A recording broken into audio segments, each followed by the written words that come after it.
A French Puck by Andrew Lang. Among the mountain pastures and valleys that lie in the centre of France, there dwelt a mischievous kind of spirit, whose delight it was to play tricks on everybody and particularly on the shepherds and the cowboys.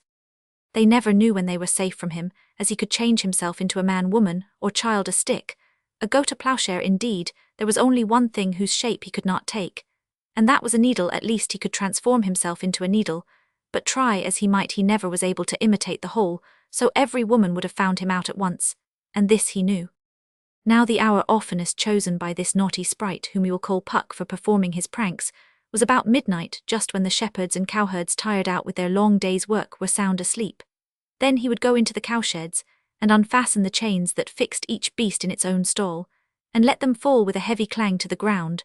The noise was so loud that it was certain to awaken the cowboys, however fatigued they might be, and they dragged themselves wearily to the stable to put back the chains, but no sooner had they returned to their beds than the same thing happened again, and so on till the morning, or perhaps Puck would spend his night in plaiting together the manes and tails of two of the horses, so that it would take the grooms hours of labour to get them right in the morning, while Puck, hidden among the hay in the loft pg 92, would peep out to watch them, enjoying himself amazingly all the time.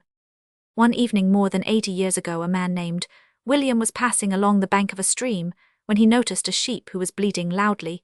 William thought it must have strayed from the flock, and that he had better take it home with him till he could discover its owner, so he went up to where it was standing, and as it seemed so tired that it could hardly walk, he hoisted it on his shoulders and continued on his way. The sheep was pretty heavy, but the good man was merciful and staggered along as best he could under his load. It is not much further, he thought to himself, as he reached an avenue of walnut trees, when suddenly a voice spoke out from over his head and made him jump. "Where are you?" said the voice, and the sheep answered, "Here, on the shoulders of a donkey."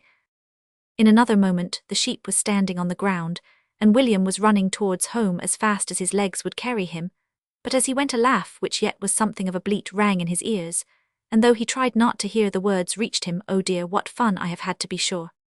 Puck was careful not always to play his tricks in the same place, but visited one village after another, so that everyone trembled lest he should be the next victim. After a bit, he grew tired of cowboys and shepherds, and wondered if there was no one else to give him some sport.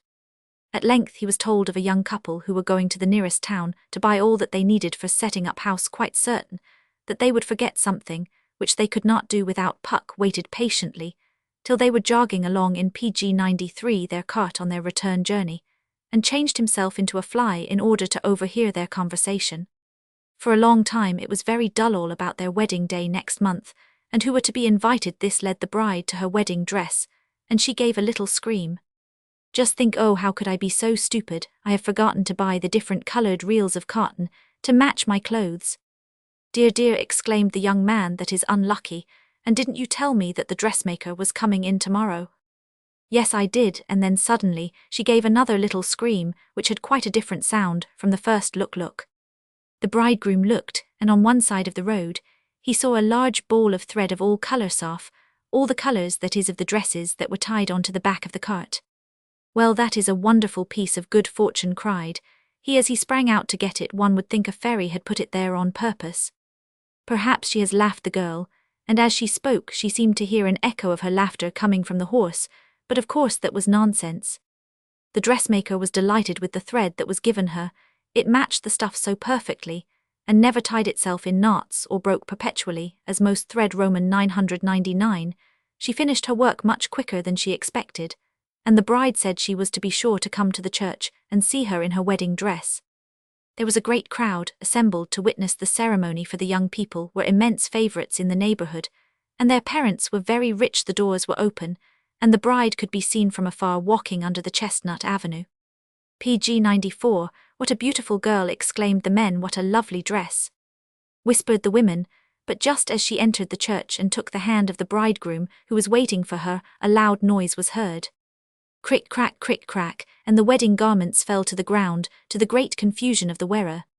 Not that the ceremony was put off, for a little thing like that, cloaks in profusion, were instantly offered to the young bride, but she was so upset that she could hardly keep from tears. One of the guests, more curious than the rest, stayed behind to examine the dress, determined, if she could, to find out the cause of the disaster.